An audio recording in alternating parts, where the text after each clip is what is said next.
Teman-teman tahu nggak sih, HIV/AIDS itu nggak cuma menyerang orang dewasa loh, tapi juga bisa menyerang remaja dan anak-anak.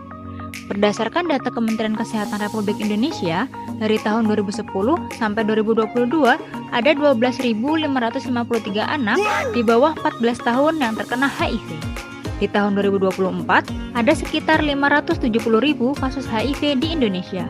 Dan itu bikin Indonesia jadi negara peringkat ke-14 terbanyak kasus HIV di dunia loh. Wah, ternyata kasus HIV/AIDS di Indonesia masih banyak juga ya.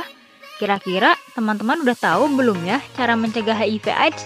Kalau belum, yuk kenalan dulu sama HIV/AIDS.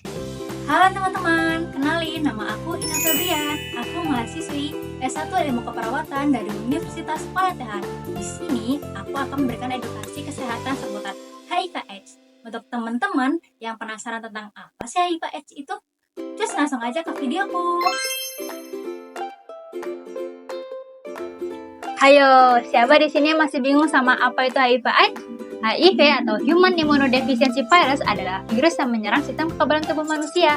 Virus ini ngebuat tubuh kita jadi lemah, jadinya susah untuk melawan penyakit atau infeksi yang masuk ke dalam tubuh. AIDS atau Acquired Immunodeficiency Syndrome adalah kondisi di mana tubuh nggak bisa lagi untuk melawan penyakit yang masuk ke dalam tubuh. Kalau HIV/AIDS ini nggak ditangani dengan baik, bakal timbul banyak penyakit dan juga infeksi yang masuk ke dalam tubuh. Infeksi ini biasa disebut infeksi oportunistik.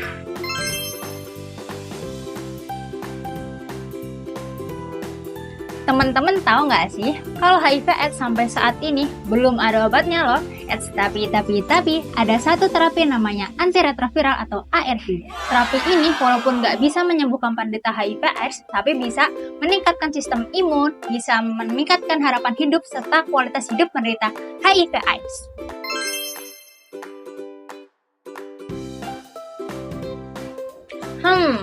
Kira-kira gimana ya caranya HIV/AIDS masuk ke dalam tubuh?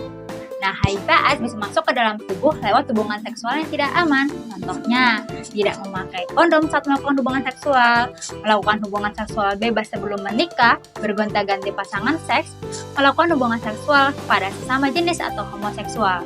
Dan yang lagi viralnya nih teman-teman, yaitu kejadian seks party atau pesta seks.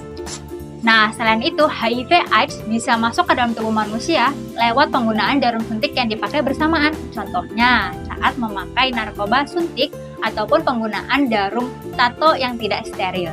Jadi, teman-teman jangan coba-coba ya.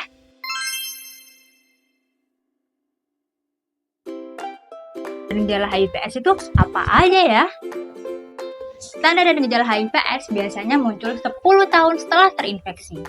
Nah, gejalanya meliputi batuk terus-menerus selama 1 bulan, diare parah selama 1 bulan, berat badan turun lebih dari 10% selama 1 bulan, adanya penurunan kesadaran, dan juga gangguan neurologi seperti demensia ataupun ensefalopati. Selain itu, muncul juga penyakit-penyakit lainnya seperti dermatitis generalisata, herpes zoster multisegmental, candidiasis oropharyngeal, herpes simplex kronis progresif, limfadenopati generalisata, dan infeksi jamur berulang pada alat kelamin wanita. Ternyata tanda dan gejala HIV/AIDS yang muncul serem-serem banget ya. Tapi teman-teman gak usah takut, karena ada cara pencegahan HIV/AIDS. Gimana ya caranya?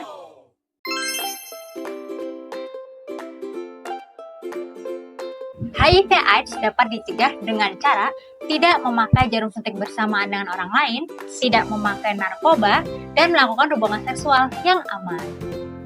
Contohnya, memakai kondom saat melakukan hubungan seksual, saling setia kepada satu pasangan, tidak bergonta-ganti pasangan, tidak melakukan hubungan seksual selama jenis atau homoseksual, dan yang paling penting nih teman-teman, yaitu melakukan hubungan seksual setelah menikah.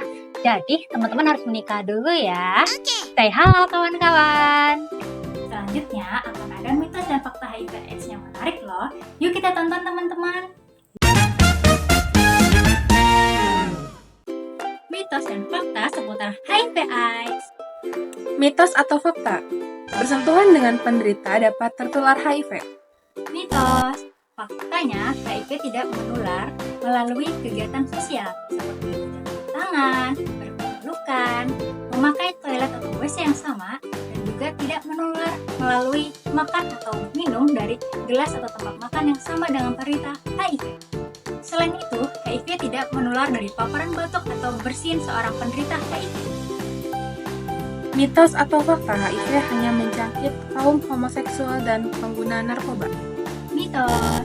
Faktanya, nggak cuma kaum homoseksual dan juga pengguna narkoba loh yang bisa terjangkiti oleh HIV.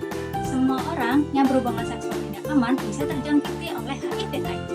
Selain itu, HIV/AIDS juga bisa menular melalui transfusi darah, dan juga HIV bisa menular dari ibu penderita HIV ke anaknya. Selain itu, penggunaan jarum suntik yang bersamaan juga bisa menjadi faktor penularan HIV/AIDS. Mitos atau fakta, ketika seseorang sedang menjalani terapi ARV, dia tetap bisa menularkan penyakit HIV kepada orang lain? Fakta.